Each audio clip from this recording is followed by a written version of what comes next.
Thanks for watching Keyword Soup. I'm Hydrozoa, Fern, better known as Hydrozoa. I'm Cameron. You can find me at Camocarp on Discord or any of my other online spaces. I'm usually on Discord. That's the thing I'm most active on.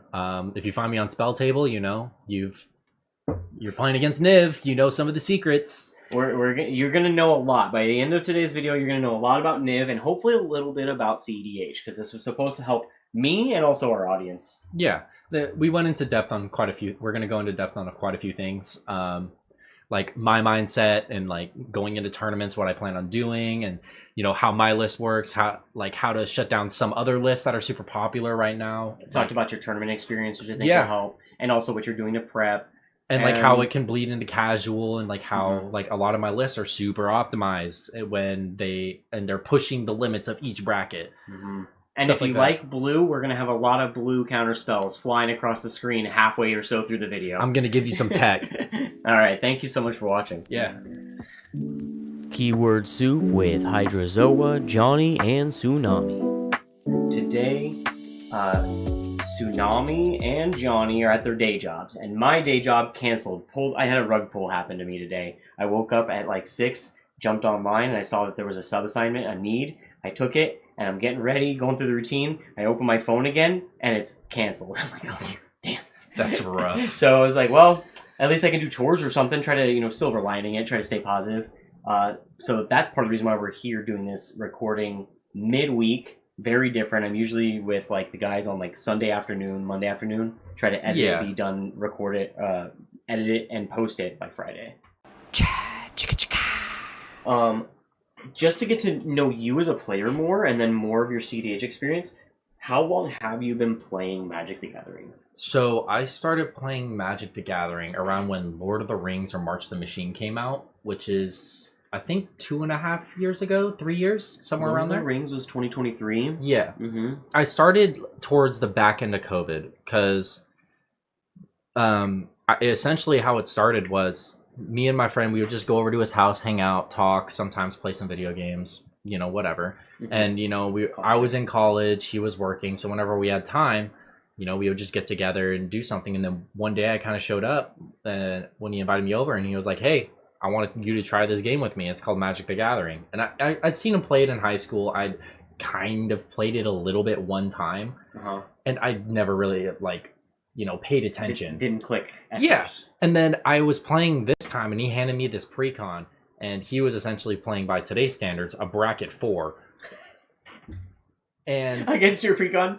What did he hand you? What pre-con?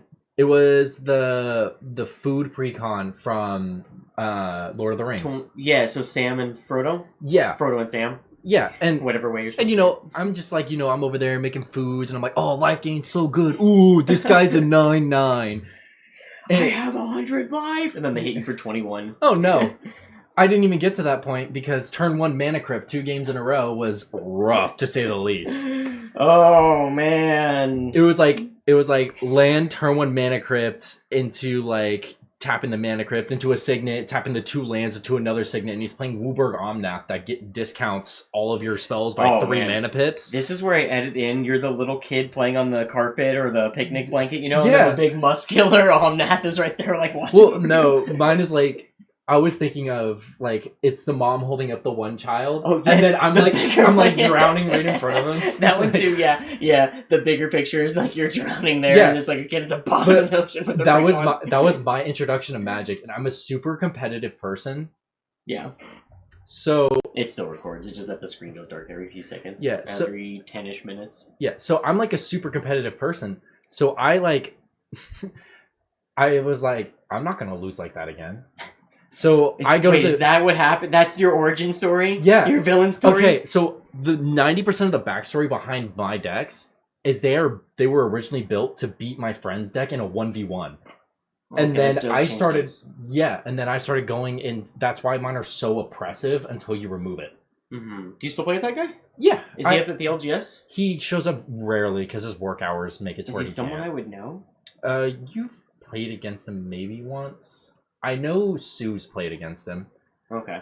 But essentially, we would have this race to move up in the brackets. The nuclear arms race. Yeah, we kind of had our own nuclear arms race. And one of my first boxes I ever opened was Commander Masters. And that's a good one. Yeah, and did you get Jewel Lotus from there? No, I didn't get Jewel. Did you buy it? No, I got mine recently. I grabbed a pack and I popped it open. I was like, oh, cool, nice. Jewel Lotus. If it ever gets unbanned, there you go. But like, I also got a March of the Machine, and then in the March of the Machine, I got Wooburg Omnath.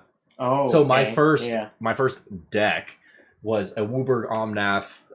Didn't work. It would be considered a bracket 1 by now, you know, like it was running 21 tapped lands. Bracket 1, so was it like thematic in some way, or was it just bad because it was slow?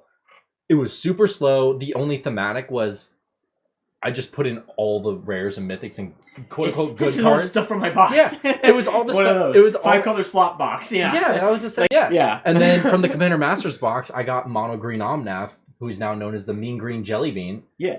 And you played that one still. Yeah, and when I first built that, I was running 12 lands. 12? That's the war flashback. Yeah, well, okay. You're seeing like me as a beginner player right now. This is very different from where I'm at now. Okay, yeah. This was like 3 years ago. And then I took it to my friend's house because I wanted to test it out because, you know, I was testing it out against my Wooburg Omnath deck and it was still beating me. Because it was essentially you get 3 mana and you just keep on tapping it and eventually you're just going to kill somebody because you're just going to bank all the mana.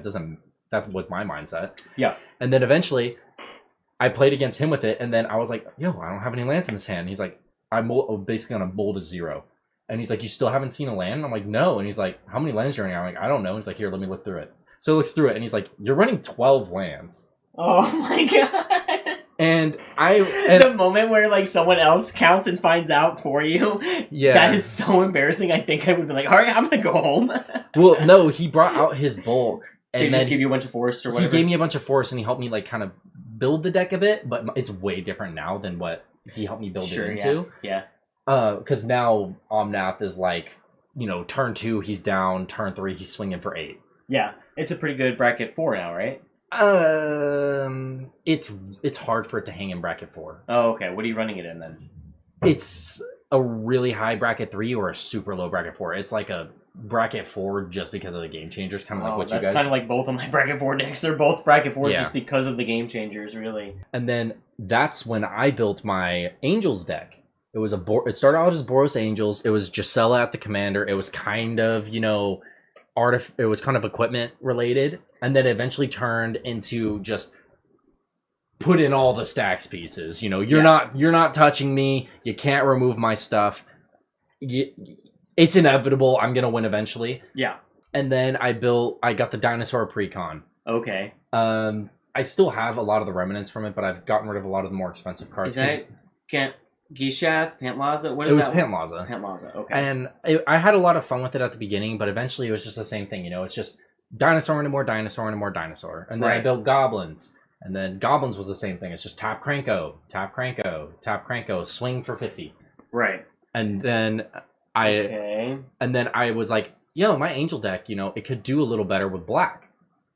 Because it was already strong as Boros, but I was running into a lot of mana issues. Did you go with Liesa or...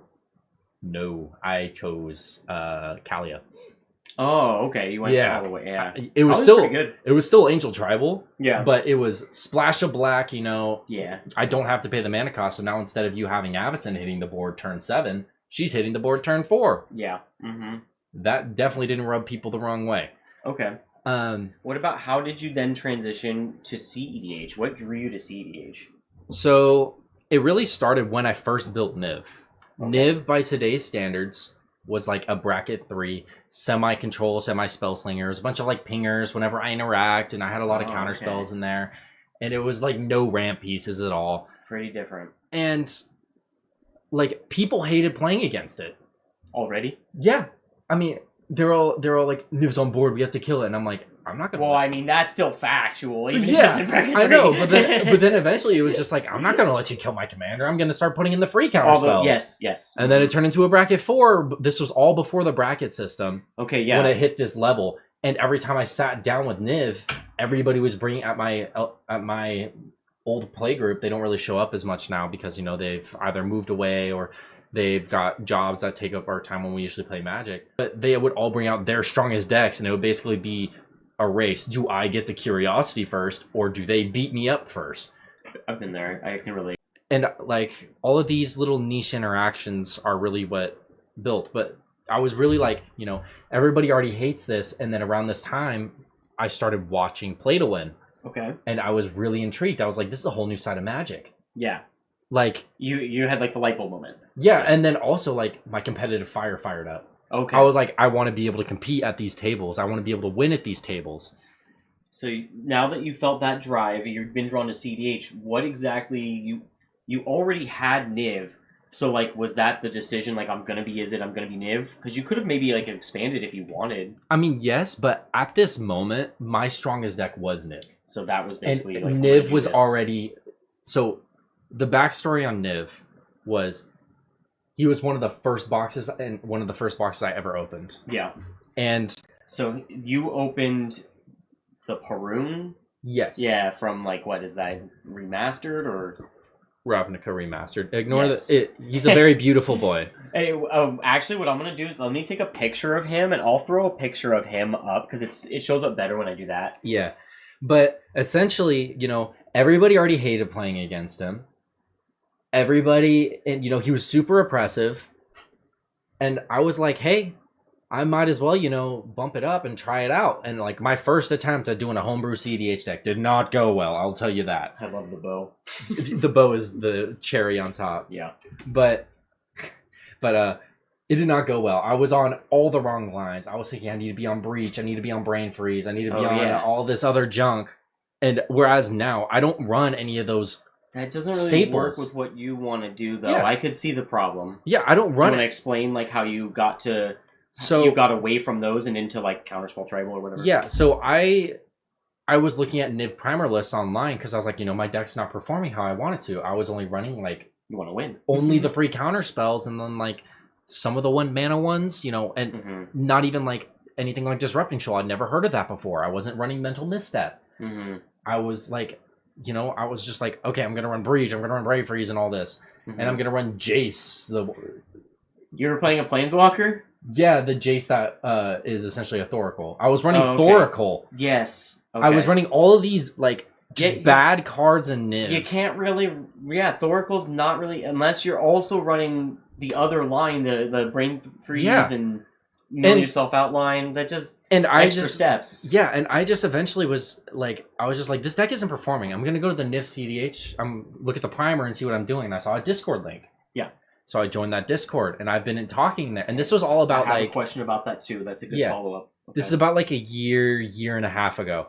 And I was like talking in there, and the main guy's name is Jordan, and then the other one is Anthony, and they're the people who've kind of put up the Niv primer list. And right now they're moving more towards a turbo rather than where I have my list at. Yeah. They're outside the door. Yeah, I heard it. I thought it was my dog. They're moving to turbo where you're going to stick with control? So I'm going off my local meta. Yeah. Their local meta is all Rog Si, all Rals, all these super fast push turn 2 or, you know, put down Necropotence turn 2, then extra turn spell into their turn 3. So they need Niv turn 2. So way more turbo. Yes. What about here? Here, I'm playing against a lot more like mid-range tempo piles. And Niv really eats once you reach into that tempo to mid-range area. If they're wanting to pull back a few turns, you're like, I can hang because that's where I want to be anyway. Yeah. Okay. So the main thing with cEDH that most people don't realize before they get into is how important mulligans are. Yes, I may run Counterspell Tribal, but that just means I'm going to draw more in the future. I don't need all of them in my hands. You want your stuff in your hands that you're trying to enact. Yeah. There's a secret to Niv. Half the time I keep an opening hand, it doesn't have a counterspell. If it goes below 6, it's either all counterspells or none. It is just pure. Yeah, it's just so. It's you're just looking pure for mana. like you're basically a combo. You're a combo control deck, I'd say. Right. Yes. So you're looking for your combos and maybe a draw engine, like you. I know we talked yesterday, but so are you looking for a fish or a Rhystic, or is that really not your thing? Is that like okay? Fish depends on the hand. I will keep a fish most of the time, especially if I'm early in turn order or if I'm getting on a low mulligan. If I am on a mull to 3 and I see a fish, I am keeping that. I don't care. Okay. If I see a Ragavan on a mull to 3, I am keeping that. I don't care. If I see both, I'm keeping both. With Rhystic Study, though, what I found recently is I've been holding off on casting Rhystic because there's other things I'd rather do. Either somebody has put up a board state that I need to deal with, so I need to wait on casting that Rhystic. You got to disrupt first. Or use it to pitch to Force of Will or to pitch to Disrupting Shoal to get rid of these big creatures. See, you can't cut it. You need it to pitch to Force of Will. In my command zone, if you guys have a draw engine. Yeah, if you don't know what Niv Mizzet does, whenever anybody, keyword is anybody, casts an instant or sorcery spell, I draw a card and then deal 1 damage. So I have a board wipe, I have a card advantage engine, and a win condition in the command zone. That's he is gross. And leading into that, he is expensive. He is 6 pips. And it's what? Blue, blue, blue, red, red, red? Yes. Yeah. Yeah. So it's unfortunately for you with Tivit kind of feeds Niv because you play a control kind of style. I'm playing spells, yeah. Yeah, you're playing instants and sorceries trying to install until you can get that time sieve. Or we're playing against Kefka right now, though Johnny's moving to Rog Si. Yeah, Kefka's not that good, but Rog Si will be, I think, a little more for you to try to fight. Kefka runs a lot of jank cards. Yeah. And other than those jank cards, a lot of turbo decks run these instants and sorceries to, like, get all their fast mana. Churn and burn, yeah. And then, my brother plays like a Yuriko control-y kind of burn list. It's interesting. He runs like a weird amalgamation of a crick. So my deck's entire goal is essentially Niv turn 3 and just board police, but also bait out others' interaction before I police the board. So I'm getting either more cards in hand, and I'm also pinging down everybody's value engine. And how Niv was built by the primer list is he's built to eat against the meta in the United States right now, which is turbo. Mm-hmm. In I think Europe right now, they're in a lot more grindy. They're in like the mid-range I just hell. Heard this too, yeah. And then Japan. And same with Japan. And Niv Mizzet he dominates in there. Japan's like, we don't need interaction. We just all are turbo. Yeah. And they're just all playing like TNT and Rog Si and just like, I present a win, I present a win, I present a win, I present a win. Who was last? And so everybody's like, you got to be careful of blue farm. To be blatantly honest, I've never lost to a blue farm. Yeah. It's all because they always end up pushing first. I don't know if it's a pilot thing. I don't know what it is. And I always stop the win, and I'll usually either lose to the second or the third person pushing. Or, like, they'll either kill themselves with an Adnaz, or they'll get themselves too low with Necro, and then I'll just swing a 5/5 in the air at them. And if all fails, I've got a 5/5 beat stick. Yeah. That's how, part of the reason why I like Tivit is he's a big old flyer, too. And I've been learning a lot from the people in the cEDH Tivit Discord, the same kind of thing. Like, sometimes you just play him for value. Sometimes you just play him to get 2 treasures because everyone else is giving you a clue. Sometimes you play him just because he's big. Yeah, I like that too. Same thing with Niv, he's just big. I have a good follow-up while I'm thinking about it because you mentioned the Niv server a couple times. So, you got onto the Niv server like a year and a half ago and you were chatting with Jordan, you said? Jordan's my main contact in there, but Anthony is the guy the one that helped you come up with. Is he the one that you talked about being like the progenitor of like the Niv list? No, that would be Anthony. Jordan helped Anthony. Okay. And Anthony's the guy that are these like guys that would be like well known in the cEDH meta then? Like in our area, Anthony's really well known. Okay, yeah. I met him in person. Yeah, I met him in person. That'll probably be the next one. So let me ask you about the Niv server. I saw recently you became a mod. Yeah. How did you end up becoming a mod in a year and a half? Are you in the server? No, you shared it in our group chat. I forgot. Yeah. I have the receipts. You shared it in our group chat. You're like, I'm a mod on the Niv server now. It was like probably, 2 weeks ago now? Yeah, so basically it was kind of just like... We had so much stuff in here. Yeah, we got a lot of jank. Somewhere in here I think you shared it though, yeah. Oh, I took like a screenshot of the chat. Yes. Yeah, right there. Yeah. Guess I'm a mod in Niv servers now. Lol. Yes. Yeah, but how'd you end up becoming a mod in just a year and a half of he was. So I'm one of the more active people in there, and I'm always asking questions, and I'm like, hey, this card versus this card, and then I've been testing this card and I really like it. Like right now I'm thinking about adding in a Gearston Starn into my deck. Because I like him. Yeah, he's a Warhammer player. So one of the other win conditions for Niv is getting down Roaming Throne and Harmonic Prodigy. Yep. And Gearston Starn, he turns the Niv ping into 3 damage And that's the main effect I'm looking for. I don't care about his other effects. I know he has a second so much ability. quicker to win. Then, Yeah. That's 3 times as much damage as I can deal. Asking people and having a conversation about Gears and Storm then? Like, how's your Discord server experience been? Do you like chatting on the cEDH Discord? I do. It's a lot of good back and forth. We do a lot of practice hands, and that really helped me with my mulligans and knowing what I should look for. Okay. So you say overall it's been a beneficial experience? Because I feel like you recommended Jonny get on Rog Si, and I got on a couple of them. I'm actually, I'm not even on just my own deck. I'll show you. So this is all Esper lists. So it's got like Marnius and Hashaton and Hashaton's really fallen off though. Also has Ishtola. Then here I've got Blue Farm, Glarb. I've got a bunch of them actually. They're combining their efforts. Yeah, and we'll do like spell tables games in there. That's cool. And like, you know, if I'm doing tournament prep, I'll usually pop in there because this is where Jordan likes to play a lot. That was another question I had is, what is tournament prep like for you? It's a lot of spell table. Yeah. It's a lot of spell table. If I'm in at my LGS, I'm going to ask for more cEDH games because really, like, realistically, I don't want to brag about it, but my Niv list right now in locals is at like a 70 to 90% win rate. And that's just because I think my list is more optimized than everybody else's. Yeah. I learned a lot from that tournament. That was my first tournament. What was it like? It was not as bad as you'd think. I played Should against more people try tournaments then? Yes, I think it. Okay, this is a super hot take. Super hot, like burning hot. You will boiling water. I'm gonna edit it. We're gonna be on fire. Yeah. I saw a hot take online, and this guy was saying, if you're teaching somebody the rules of Magic, you should teach them in cEDH. That is crazy. And it's so they learn the rulings. Just draft, and then you jump to cEDH. Yeah. I'm not saying they should do that. But that's what you've heard. But if you want to get into higher powered Magic, I would recommend going to tournaments, even if you're in a bracket 4 list, just to see how rulings happen, how to politic, what's the correct way to answer to this, what interactions cause this to happen. And the more you soak in with that, the more you can apply it to your deck building. My main thing is just bring whatever deck you're most comfortable with. You will be shocked at the amount of fringe lists you will see at a cEDH tournament. And list off some of the ones you played against, because when you told us, I was surprised. Yeah, I played against Zur. I played against Black Panther. Zur hasn't been in the meta for like 10 years. A decade, yeah. I played against Black Panther. I played against this other Esper list. I don't remember his name.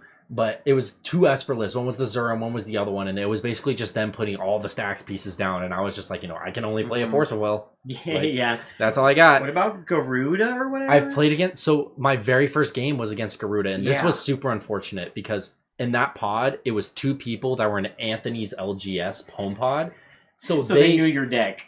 They didn't know my deck because my deck was at that point way worse than Anthony's. Right now, I think mine's pretty comparable. It's like 50-50. It's more of like up to the pilot kind of thing. Do you know how many cards you're off of his list? Around 3 to 5. Okay, you're very close. We're super close. One guy was playing Krark Sakashima, and he was... Okay, so Krark Sakashima is a deck that I remember you mentioning that one, and I thought of that. My friend played that in our casual pod years ago. Yeah, it's a rough one to go against. Yeah, I immediately was just like having war flashbacks for that one too. The Krark Sakashima guy, he was like terrified the entire time. He was like, sweating. You cannot let Niv resolve. And where I'm playing against this Blue Farm player, and this was the Blue Farm's player. If I'm ever in a tournament against you, I'm doing the same thing. Don't let that resolve. But he was like, don't let this resolve. Don't let this resolve. And I'm playing against a Blue Farm player and a Garuda and Krark Sakashima, and I'm second in turn order. And I turn 2 to fish, or turn 1 fish, turn 2 VV, and then I had Generous Plunder on board as well. So I was sitting in a really good spot. I was about to turn 3 Niv. Yeah. And I got greedy. I wanted more mana after I casted Niv to activate VV. And I turned on a Mind Break trap. Of course, yeah. Exactly what happened to me. And I learned, don't get greedy with the mana. It's better to just cast the Niv and play the free interaction in your hand. Because I was holding on to 2 counterspells. It was just, they had a Mind Break trap, and then they had a counterspell to back up the Mind Break trap, but I was tapped out after I countered the Mind Break. Yeah. And I learned from that, and then right after after all that happened, I was like, you guys know you're just feeding the game to Garuda, because Garuda was just sitting there doing nothing. Yeah. They were not doing nothing, but they had a Rhystic out, they had a fish out, and then well, they're not doing nothing but drawing like half their deck. This entire stuff was going down. Krark Sakashima's trying to go off, and like, you know, I'm like, they don't want me to cast Niv because I shut down their list. They cannot win through me if Niv is on board. Okay. Because I just ping down Krark, I ping down Sakashima, I do all this stuff. And then who won that game? Garuda. Yeah. Because the next turn, you know, of course, I try to cast Rhystic Study to get me back in the game. And I was like, can you guys let this resolve? And he's like, I'll let it resolve. Steal enchantment. And I was like, you're kidding. Yeah. Of course you were fine with it resolving. So he's sitting there with like fish, 2 Rhystics, and then he commandeers another Rhystic. So he has 3 Rhystics. He goes to untap, and then he's like, yeah, I got it. Do you have enough card draw over there, my guy? Oh man, but your story of it resolves just to steal it takes me back, flashbacks to like competitive standard, like decades ago. It's like, please, can this just resolve? I'm tired of your blue spells. Fine, it resolves. Okay, Doomblade. You know? Yeah, and then like all of this, this was like a super big learning experience for me because I was like, okay, you know, everybody here is playing for a win, and I already kind of had that mindset, but it like really set it into stone. And it was also, don't be greedy. You know when your window is to push, because you had to have that moment to learn that, though. I feel. And that was you my had moment. To have that moment. I played better as the tournament went on. Right. How did your next round go? My next round was a loss, and it was just because there were 2. It was the 2 Esper decks. There were 2 Draenus on board by turn 2. Yeah, I was in a really rough spot. We scrolled back far enough. Did you post it in the Discord? I think so. I give you guys yeah. And then the third game was the game where I played my best Magic, I would say. Mm-hmm. I played, I think, I had a turn 3 Niv, so I was playing like perfect. I had the game plan going, and I had to learn, you know, mulligans, you mulligan for game plan, not for like stopping this one guy. Yeah. You know, because if my game plan happens, nobody's going to be winning. Yeah. And I had my game plan out. I had Niv out. I had so many cards on hand. I had Rhystic out. I had all of these draw effects. I was pinging down the board. And then a Rog Si player. Or not Rog Si, Rog Thras. I was against 2 Rog Thras players. Rog Thras. So one turn. Rog Thras. What is the difference? We can go quick tangent. What is the difference really between the Rog Thras strategy and the Rog Si strategy? Rog Si is push, push, push. Yes. Yeah. Rog Thras is 3 turns, Thrasio spin 20 times, untap everything. Right? Yeah, it's just massive amounts of mana. Yeah. And, you know, this person had... This is a story that still irritates me, because I should have called the judge for slow play, but it was essentially they had 6 creatures on board. Okay. One was Thrasios, one was Seedborn Muse, one was Maggots of the Candelabra. They had Candelabra of Tawnos on board, and they had Cradle. Real Candelabra or proxy? Real. Oh my god. They had essentially 3 Cradle untappers. Yeah. With Thrasios on board. And like 27 mana, or they had so much mana. 6 creatures, like 18 plus. Yeah. They had so much mana, and you know, they're like, I don't have anything in hand. I'm like, it doesn't matter. You have so many flips with Thrasios, because you also have training grounds down. Oh, they have it all. Yeah, they had it all. So I'm like, yeah, I'm going to ping down your shit. And then every time I went to ping down their stuff, he was just bitching and moaning and whining, just like, why are you pinging down my stuff? And I'm like, dude, your turn's already taken 30 minutes. Slow play, over your turn took 30 minutes. Now you know, judge can stand next to you and help you, And then like eventually, like, you know, but like, I'm throwing out all this interaction to stop him putting down more value engines, and I'm pinging down his stuff in the process. And then the other Rog Thras players just basically played Thrasios, Rograk, and they don't even have Cradle on board. Mm. They just have those 2, and then they're just doing the occasional Thrasios flip, pass, whatever. Okay. And his turn finally ends after like 35 minutes. Keep in mind, you only have about 80 minutes in round time, and this was like turn 4. So we were already at like 40 minutes left. There were 10 minutes left going into the other Rog Thras's turn, and then I was after. I have a handful of cards. Rog Thras goes for a breach line. Okay. I'm interacting with it, and I'm still pinging down the other guy's board, because, you know, the other Rog Thras player doesn't have really anything. I ping down his Rograk. You know, that's just, you see a Rograk on board, you kill it. Kill it, yeah. I did all that, and, you know, I'm I run out of gas because I wasted all my mana and I paid for a Rhystic Study I shouldn't have. Maybe. This is a looking back. I shouldn't have paid for it because then I would have the open mana to stop it. But then other Rog Thras player was like, "Hey, I have this Noxious Revival. I'm gonna respond to the Niv trigger to put the Mind Break trap back on top, and he'll just exile your stack." Yeah. And I was like, and then he's like, and then we can go to a draw. And then I'm like, dude, you know, if I untap, I'm probably winning, right?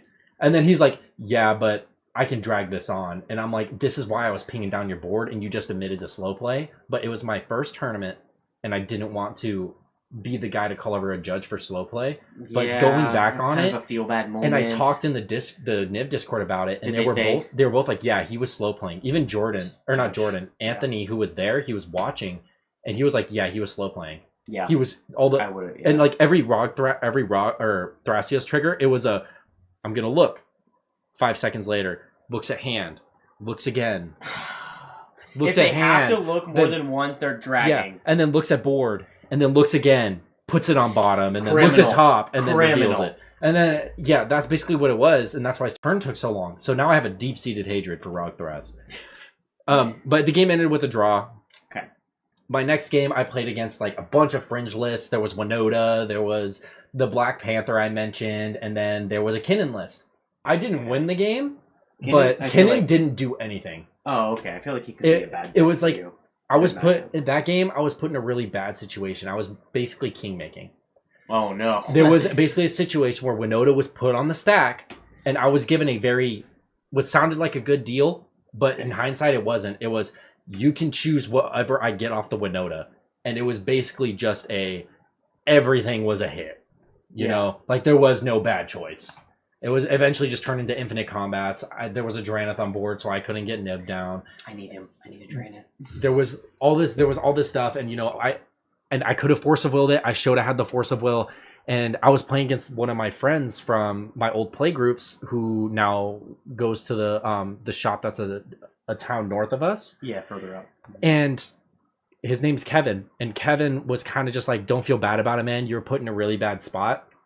Because, like, I let one of Kevin's stuff resolve with the Force of Will in hand.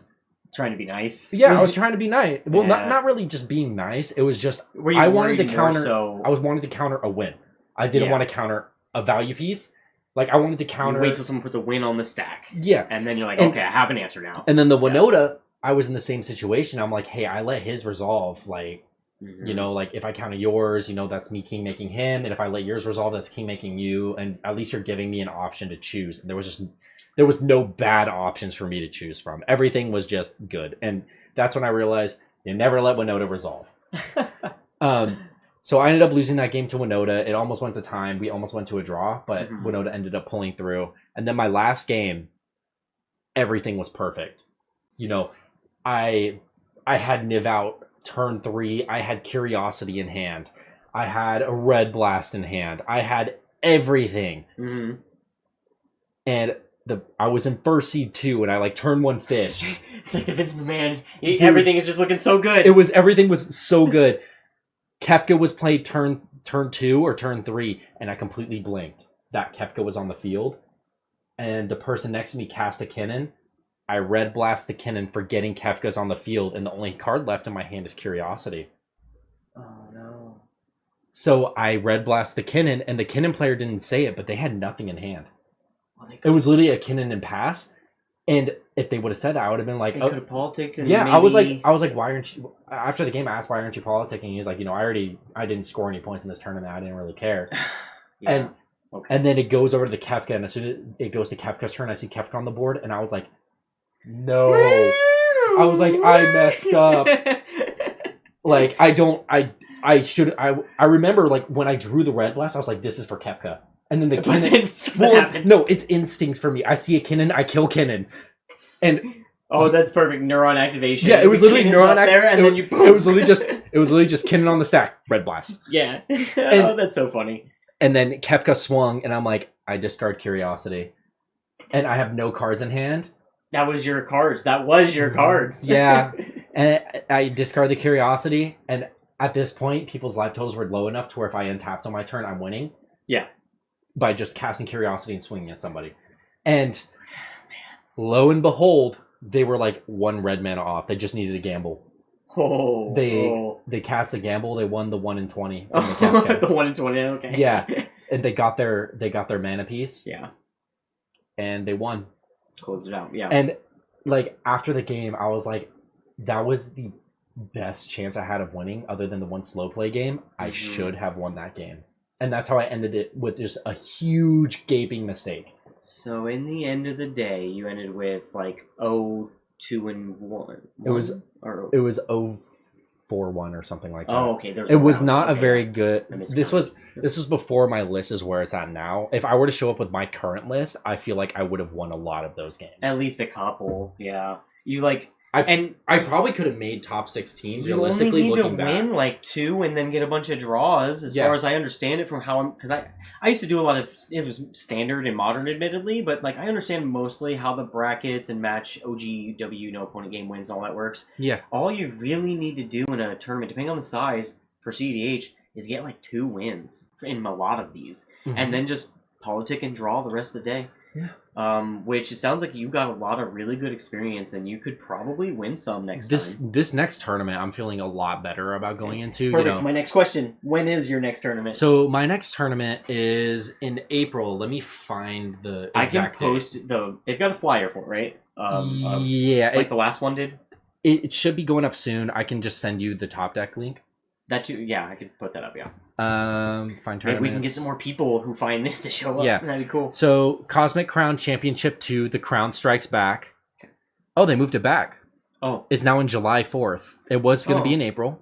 Okay. It was around the holiday, right? 4/20? Yeah. Originally? I was going to go just and spectate if I was not really feeling ready. But now that July, that gives me 3 more months to practice. And yeah, and you can get games in with me where I'm, in a more tournament mindset. Or I can play my more turbo list with Muldrotha, so you can get some games in against you that. And me, we get Jonny on a list, and maybe Sue or someone else. Yeah, and Sue's working on a Winota list.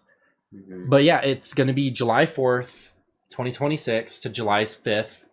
It's going to be a big tournament. It's considered a 10K. It's a $10,000 prize split between top 16. First gets most, second, third, and fourth get the second most, and then the rest of the people get like more than they paid for the entrance fee. Yeah. What is entry? Do you know? Yes, I do know. 100-ish? It's 120 right now, but if you want to do VIP or VIP Plus, it goes to 160, 200, and you get like free alcohol. If you get like VIP Plus, you get which alcohol and cEDH, not a good combo. I know. I'm so afraid of having a liquid near my cEDH deck. Also, just you want to be in a good mindset. That too. I do take this game a little more casually than I used to. Back when I was competitive, I was actually still vaping. Because for me, it's like a performance-enhancing drug, if I'm being honest. It helps me a lot. But with my competitive mindset, I'm definitely excited for trying to get more games in, trying to learn the format. I feel like it could be a lot of fun, especially because I do like blue and strong cards. And most of our play group doesn't like playing against those in any bracket, except probably 4 and 5. Yeah.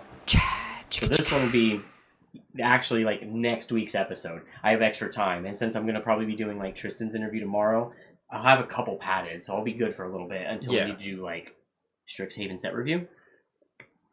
I haven't really seen many leaks for Strixhaven, and as you kind of know, when I'm looking at a set, I look at, does it have any cards I can include in Niv or in Muldrotha, and if I don't see any cards for that, I will either pass it up or I'll only crack a few packs.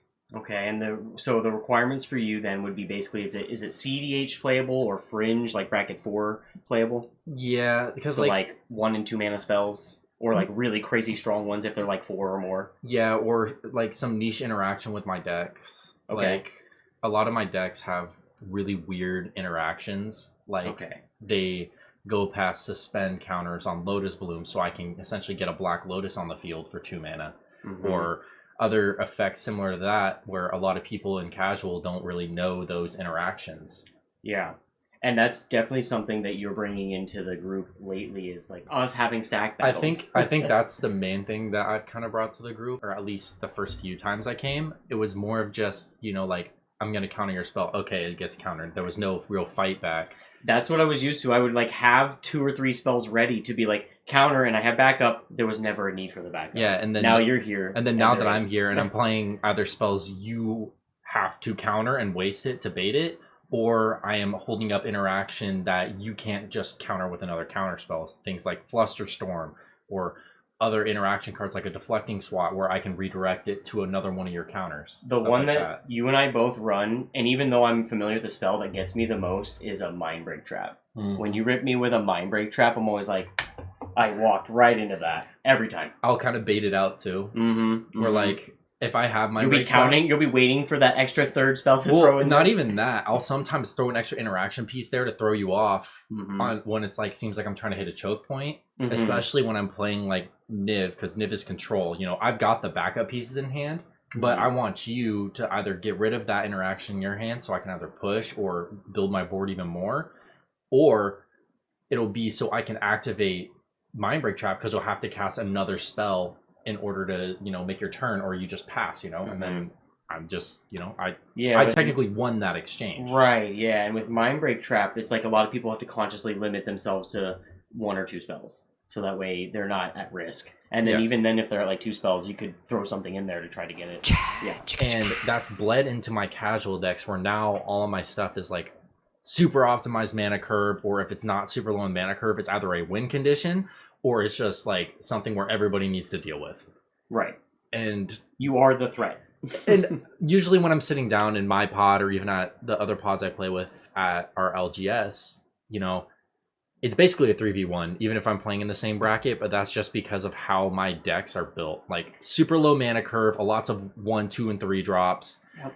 Or it's either that or it's a bunch of ramp. Like I run a bracket 4 VV list, and it started off as a bracket 3, you know, and it just had a bunch of tap lands, and it was just a bunch of cantrips. You took the clunkiness out, though. Yeah, it's all gas. The deck was just a bunch of cantrips, and then now that I've swapped it into fixing the mana base, like by fixing the mana base, I don't mean like adding in all the moxes and stuff. I just mean adding in non-tap lands that tap for more than 1 color. Right. I do remember the one game where you had no red mana and I beat that deck. 10 turns. That's basically it. Otherwise, the deck is pretty much always won. Yeah, it was like...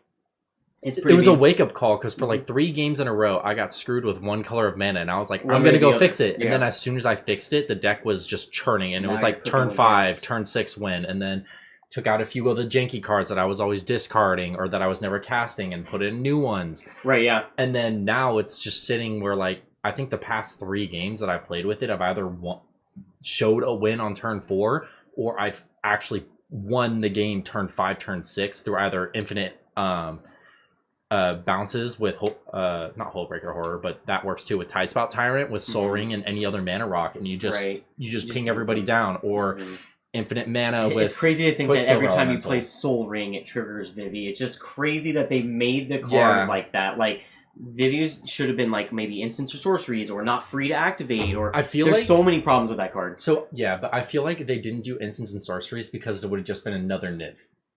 Or Ral, like everyone's... as far as I've heard, and is it, like when I look at like top 16, the top popular decks, it's like Ral, Vivi, Niv, and there was one other one. It's partners. It was like Malcolm Kedis or something was up there. Yeah, but that one's literally just for Glinthorn Buccaneer colors. Yeah, okay. It's really it's the main deck list for it is Malcolm Vial Smasher. But some people like to forgo the black and just go hard into Izzet, and then do a little spell slingery stuff, so they can have like dual caster lines, and they can hard focus on the red and the blue, because sometimes less colors is better in cEDH, because you can focus on the good cards in those colors, rather than just having the big color pie of just good stuff. Like Sissay, for instance, if you've ever heard of a Sissay deck, it's literally just 5 color good stuff. Legends. I've watched Dylan play it, and other people play it on Play to Win, so I'm a little familiar with it. I still haven't played against it in real life, but I understand that it's literally, I've got all the colors of Magic, I've got all the best legendaries and good support cards in every color. And then, as like you were saying, the less colors you have, the better, the more streamlined you can be. That definitely seems evident, but then still, the partners are the like most popular, most powerful things you can do. That's really just because you can choose one that's low mana cost, or you can have one be your card draw engine, the other's your mana dump, or the other one's your mana engine. Yeah. And you can have these low cost commanders like Rograk. I hate Rograk. Rograk is an enabler, and then he just Silas turns is on like recursion. Yeah, and that's pretty strong. Well, Silas never gets cast. Rog Rack, he doesn't have to. I have seen him in play before, it's only, but he doesn't have to. Yeah, it's only when their game plan has been stopped like 2 or 3 times and they have nothing left in hand, they will cast the Silas to try and get back like a piece that can help them get in the game. Yeah. Right. Rog Rack just turns on so many things. It turns on the Fierce Guardianship. It turns on your deflecting SWAT. It turns on Culling the Weak. It turns on Paradise Mantle. It turns on Springleaf Drum. All of these things. Mox Amber too. And Mox Amber. It just turns on so many mana engines and interaction pieces just by having a 0 mana commander. Yeah. And it's one of the reasons why all these Rog decks are considered tier 1 cEDH decks. Yeah. Because he turns on so many outlets and... He's the core of the deck. Yeah, His strength and is being a lot of people outside of cEDH would be like, why is somebody running a 0/1 Trampler? Yeah, I know. Like, when I saw the card the very first time, I was like, 0/1 trample, first strike, haste? Something like that? Yeah. Yeah. Crazy. I remember thinking, I was like, this is a little bit silly, and then I started, my first experience, and actually only still to this day against Rog Si, was when I still was playing Sharoom, and it was the first time my Sharoom deck ran into like a real challenge, because it was like a bracket 4 deck playing against his was like kind of where my Tivit's at, not fully optimized. It was like on the way to being a cEDH deck, but it wasn't quite there yet. He was getting there though. Yeah, it had a few of the iffy pieces in it. Some pet cards. Yeah. Yeah. Like things like Reshape and why am I forgetting the name of it? Oh, Transmute Artifact. Right here. Oh yeah, I want to see that one. I need a Transmute Artifact. I was looking at one. They do the same thing as War of Invention, but they're doing it at sorcery speed, or you can do Goblin Engineer or Goblin Welder because it says put on the battlefield rather than it saying you may cast this spell for free. Because with Lotus Bloom, if you put it, you ignore the suspend trigger. You don't put any counters on it for suspend, and then you just immediately get a Black Lotus. Mm-hmm. And you use it as a bank, essentially. Like, since I'm an Izzet in my cEDH deck, I don't have all the normal ramp that most other people have, because other people have black for rituals, or they'll have green for just overwhelming mana advantages just on the board with things like Cradle. And here's the Mindbreak Trap. I finally got to it. That's the same one I run, yeah.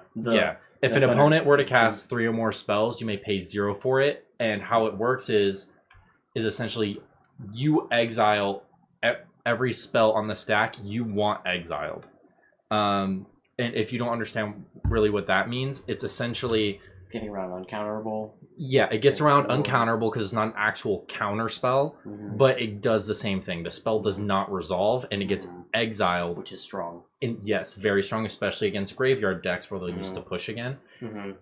And it puts it in the exile zone so it can't be recurred unless somebody's running like a wish effect, but you don't see those very often. Very rare.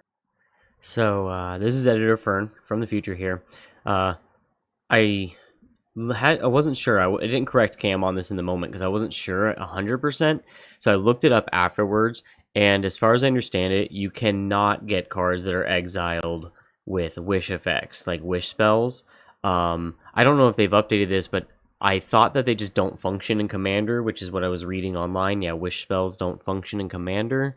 And then I was also reading that if they do function, if they are allowed, they grab things from like your sideboard or from like an extra not in the game zone of cards, not the exiled cards that have been removed from the game during the course of your game. I actually found a Rift Sweeper when I was digging through Bulk one day, so I threw it in Lumra just as a fun of kind of... I like to run pet cards in my decks, even still. I'm up at, with Tivit all the way up at the top of the bracket, and I'm still running a couple pet cards to where people in the Tivit Discord are like, you should just cut those. So I actually cut Disruptor Flute for Ranger Captain of Eos, because I was like, what am I doing not running it? I already have it. Yeah, like... That's kind of something that's bled into my casual, like with Niv, especially in the Discord that I'm in for Niv, they just preach no pet cards. Because a pet card... No bad cards? Yeah, a pet card is just either a bad card or it's unoptimal. It's like either there's a better card that does the same thing, or, it doesn't further your game plan. Yeah, like my hands for Niv are just mana. Like things like Curse of Opulence, 1 mana red, or a curse. You attach it to whoever's playing Adnaz or the Rog Si player. Yes. And everybody swings at them and they're giving you gold. Yes. But they also gain gold? You're just incentivizing them to... Yeah. And you're incentivizing them to attack the person they should be attacking anyways. Right, yeah. And then speaking of free counter spells, you have Mindbreak Trap, which is one of them. There's another one that's called Disrupting Shoal. Throw a million free counter spells across the screen. Yeah, you've got Force of Negation, you've got Mindbreak Trap, you've got Force of Will. Force of Will, you've got Disrupting Shoal, which a lot of people don't know about outside of like higher power situations because it seems like it's a worse Force of Will. But with cEDH, everybody's decks are so streamlined, you're gonna have something that's like 1 or 2 to throw against a 1 or 2. And this is Disrupting Shoal, for instance. Yeah, it's from Kamigawa. I think it's Betrayers of Kamigawa. Yeah, you may exile a blue card from your hand rather than pay this mana cost. Counter target spell if it's the same mana cost as the spell you exiled, essentially. Pretty good, actually. And, this cEDH deck is just 30 counter spell tribe. Yeah. Are you on days? I run every free counter spell. Okay, so then... Like Commandeer, Misdirection, Mental Misstep. Daze, Mental Misstep. I'm even running Minor Misstep, Stubborn Denial, Red Elemental Blast. Trick Bind's a big one. Put Trick Bind if you're playing in cEDH, you're going to run across a Thrasios deck. What you want to do against them is Trick Bind them. They cannot Thrasios in response, and it stops their first activation. And it splits second, so they can't interact with it. Right, that's... Okay. There's a new clone card that actually came out in Ninja Turtles, which if you've watched the set review podcast, woohoo, I plugged for you for free. Hey, plugging where we're already at. Yeah, I appreciate it. There's a clone that comes in, and you can at the beginning of combat make it become the copy of another target creature, except it keeps the name of the clone, so you can have a second Niv on board. That's currently getting tested in Anthony and Jordan's lists. Okay. And they're it's kind of like turn 1 Soul Ring or bust. If they're on Irma, that's really cool because I really like that card. Yeah. I'm considering it. I think it fit my Eastworld list pretty well. I'm considering it as just like a stronger card for Commander in general. So seeing that it's potentially even cEDH playable, that's pretty cool.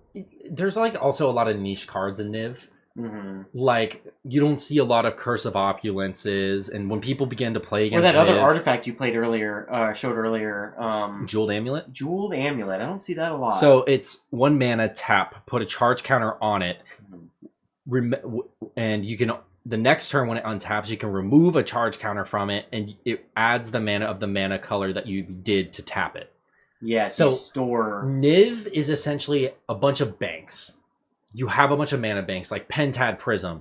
You have things like Generous Plunderer, which is giving treasures to you. It's very treasure heavy. It's very like niche interactions. 3 of each of your colors specifically. So if I have a turn 1 Soul Ring, most of the time I'm mulliganing it. It doesn't really help unless I can for your multi-spelling other stuff. Unless I can like turn 1 Rhystic.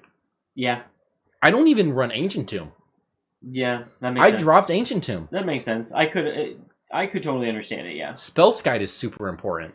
You'll see this in a lot of commander-centric, like, decks. Commander Matters decks, yeah. Yeah, like, Spellskite's super important. I like Spellskite. Scuzzback Scrounger. Treasure on your pre-combat main phase by blighting 1. Yeah. Like, Brainstorm, Copy Artifact, Merchant Scroll gets me Force of Will. It gets me, like, another Tutor. It gets me all these things. You have, like, Rite of Flame. You've got Sink into Stupor, Mog Salvage. If an opponent controls an island and I control a mountain, I may cast a spell for free. Destroy target artifact. It's an instant. That's a Niv Mizzet trigger to draw and dig. A lot of turns when I don't have interaction is just me casting all these other free interaction spells that aren't counter spells to dig for the counter spell I need for whatever given situation it is. Yeah. There's been plenty of times where I've seen you be able to dig a card or 2 or 3 deep looking for an answer. Noble's Purse. You will never see this card. Yeah, I'll have to definitely put that one up because I don't think I've ever seen it. Jordan and Anthony have recently dropped it, but I still like it. Still on it, yeah. I turn 1 Soul Ring into a Noble's Purse. I'm keeping that, That's essentially a Niv on turn 3. Yeah, okay. That's cool. Vault 21 House Gambit. This is super niche. You posted this in the Discord when you were looking for it. So first 2 turns that you have it down, discard a card, draw a card. Post Niv, that's a ping. Yeah. That's more cards. More stuff, yeah. Yeah, you can see. You can get rid of like the excess lands. Yeah. And then the last one is you reveal up to 5 non-land cards from your hand. For each of those cards has the same mana value as another card revealed this way, you create a treasure. That's So- up and you to have a lot 5 of treasures. ones, you know, if you have a lot of ones, which your deck Lots does. of ones and twos. You Yeah. know? I'm running foil, which is a pauper staple, which is you discard an island card and another card to counter any spell. Yeah. Then there's other things in Niv, like Reckless Barbarian. You know, Yeah, sacrifice him, sacrifice add 2 2 red. He's a mana bank. Mm-hmm. You have Yeah, because you could be on like blue and red to play him, and then use Yeah. him for double red later. Yeah. Pentide Prism.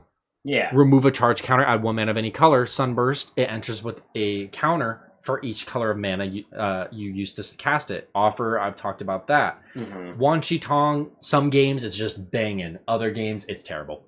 I like Wan Shi Tong. You got Commandeer, exile 2 cards, take control of target's non-creature spell. Mm. You know, going down 2 cards is a lot for a lot of decks, but with Niv, you're just drawing a card off of it. Mm-hmm. And you're probably using it to steal a Rhystic or to steal some mana engine. You got Vivi. I don't know if you've seen the new upgraded art for Vivi. It was pretty good. Yeah. You've got Vivi, mana engine. There's a secondary win condition It's using. not just a mana engine; it's like everything. I- It is a broken card. They really It's pushed that one. actually a secondary win condition. Yeah. If Mhm. Niv, if there's like a Dranith and I can't draw a bounce spell and I have a Vivi on board, I can win through storming off with Vivi just Mhm. off of casting counter spells and putting Curiosity in Vivi and just churning and churning. Yeah, then you've got like Magda the Horde Master. Whenever you commit a crime, Niv is on board, you commit a crime. You create a tap treasure token once per turn, but you're doing it every turn. Yeah. You've got, you know, the Mox Diamond special. You got a lot of cool, good cards, some interesting pet cards, some niche stuff. Kind of got a lot of good, just a little bit of character, but you have the known quantity. Yeah, for Izzet, Pongify, Snapback. You got Ashling, helps you get out Niv, and she's also a looting effect. You know, discard draw. Ragavan's the usual. Here's foil, if you guys have never seen it. Mm-hmm. You've got Daze, which is just return an island back to hand, counter target spell unless they pay 1. Usually mana lines are so tight in cEDH that they can't pay the 1. Mm-hmm. So they have to resort to a counterspell, giving me another card. And I can just replay the land and you just bounce a tapped island. You know, the volcanic island that I played. You know, I just bounce it back to hand. Yeah. You got your fishes, you've got your deflecting swats. I think I went through this pile. Mm-hmm. But you've got a lot of like... Every card has a reason for it being in the deck. Okay. So I have a question with everything you have laid out. I feel you know your deck, you know your commander, Yes. and I was wondering if people are trying to get into cEDH, specifically if they're trying to learn like Niv or similar decks, would you feel comfortable if they reached out to you through Discord? Chatted with you on the server specifically, maybe? Me personally, I'm always going to want people to play Niv. You know, it's my favorite card ever printed. You'll push them to Niv even if they're like, I want to play Ral, I want to play Vivi. Yeah, running back a little bit, back to like when I was talking about how Niv came to be, ever since I opened him, I always wanted him to be in a deck. Mm-hmm. You know, I saw the card, I loved the art. I Yeah. really loved the art. I loved the effect. It's pretty And cool. I tried to put him in Ur-Dragon when I first was building Ur-Dragon, and my friend was like, no, he doesn't belong in this deck. Like, yeah, you can do what you you want. can, you know, he's just a big dragon, you know, you put him Mhm. down, he doesn't get the discount, but Mhm. then eventually, you know, I was like, I really want to build this card. Yeah. And then I built the deck. And he's always been my favorite card. Like, I always wanted him in a deck, and then now that I have this deck, it's made my love for him even greater. Like, every time I see a set, the first thing I look for is Niv cards. stuff, It's yeah. not what card looks cool, it's can I use this in Niv? That's cool. Your excitement for him and your like love for the card in the deck definitely comes through. It's very apparent. You definitely like have your lane, your Especially card. like this is the deck where I put the most work into fine tuning. Mhm. A lot of the other decks, it'll be like my VV deck. A lot of it is just trickle down effects of stuff that I've dropped from Niv. It's the hand me downs. Yeah, we talked Yeah. about this. Yeah, that's me, Ishtola, and Tivit. Most of the good cards in Esper are in Tivit, so it's basically now I'm at 3 trickle down. Tivit's Yeah. got the good stuff. Ishtola gets the second, and then whatever's left, Master Master of of Keys will Keys. get to use. Yeah, Yeah. That's where I'm at. Yeah. So if people want to chat with you on Discord, especially on the Niv server, is it Camocarp? Yeah, it's Camocarp. Okay, Camocarp. You can post a link to the Niv I'll put Discord. it- yeah, I can. Put that I can there. send you the link if you want to join it, and then you can add them. Yeah, I can do that. There's a lot of stuff that you can just learn from being in other decks Discords. You can learn about some of the Mhm. combo lines you've never heard of, and Mhm. the best way for me to explain getting just even somewhat good or comfortable with a deck list is to just play it. Don't be lot. scared. Don't be scared at sitting down at a CEDH table, you know? Just go in and learn what your deck does best and really focus into that. Yeah. Okay. Like with Niv, when I was first playing him with my list, it just wasn't working. And then once I started adding in those cards, like once I started adding in like Disrupting Shoal, and once I started adding in Submerged, it doesn't come up a lot anymore. But I do know that one, yeah. Once I started adding in like Mog Salvage, which is almost always online because everybody's playing Rog Rack. I hate that card. Yeah. It just started working better and better and better. And even on Spell Table, I'm at like a 20% to 22% win percentage based off of the games I've tracked. Yeah. Which is really good. When you play on Spell Table, do you play against meta decks more often? I play against a lot of Kinnons, a lot of Rog Si's. I'll come across a few fringe lists. And one of the Discords I'm in, there's a guy whose name in Discord is quite literally Thai Fringe Commander. And one of them is this Is It list where it's the one card from, I think, Dungeons and Dragons where you draw from the bottom of your deck. Oh, yeah. Okay. He has a deck about that. That's his cEDH deck? Yeah. Okay. And I mean, he's put wins on the stack, but he's never succeeded. Okay. But like, I love playing against him because I get to see new win lines that I haven't seen before, and it's more things to clock into my head, like wee-woo, part of the reason why I like watching content online is I've seen some decks where I'm just like, that's a cEDH list, and then I see them do their thing, and I'm like, they just killed everyone. They killed the whole table with Mount Doom. Okay. Well, that's kind of how Tyam is. Tyam is very unassuming at first, but then it just like I'll have to put Tyam. Just this random card comes out, and this is what I kind of learned in cEDH is if you see a card you don't recognize, it's usually a combo piece. Tyam, the Abzan one. Am I thinking of the right one? I think it's white, black, green. Yeah, that's Abzan. Yeah, white, black, green. Yeah. It's like white, black, green. You can 1 mana remove a counter, and then you just get like infinite counters, infinite mana, and you just ping everybody down. Yeah. Okay. I'm thinking the right one. I don't know the exact combo line. All I know is like I know what cards to interact with on it. Anything that gives counters. In learning these, since you seem to know like a lot about a bunch of the different decks I ask, is it mostly from gameplay, or do you also go on like top 16? Are you looking online at deck lists? No. You just from gameplay? All of my knowledge is just from raw gameplay and from watching like Play to Win. Yeah, that's for me. It's a big one. Play to Win, and now Wizards and Warlocks I just found the other day. And if you want to get into cEDH, I could not recommend any higher than Play to Win. Yeah, Dylan and Cam know what they're doing. They do, and they explain why they're doing stuff. Yeah. We kind of just rambled here for a little while, so I decided to just cut it there. And once again, thanks for watching, listening, checking out Keyword Soup, a Magic the Gathering podcast where we talk about all kinds of stuff related to Magic the Gathering with Hydrozoa, Sunami, and Jonny.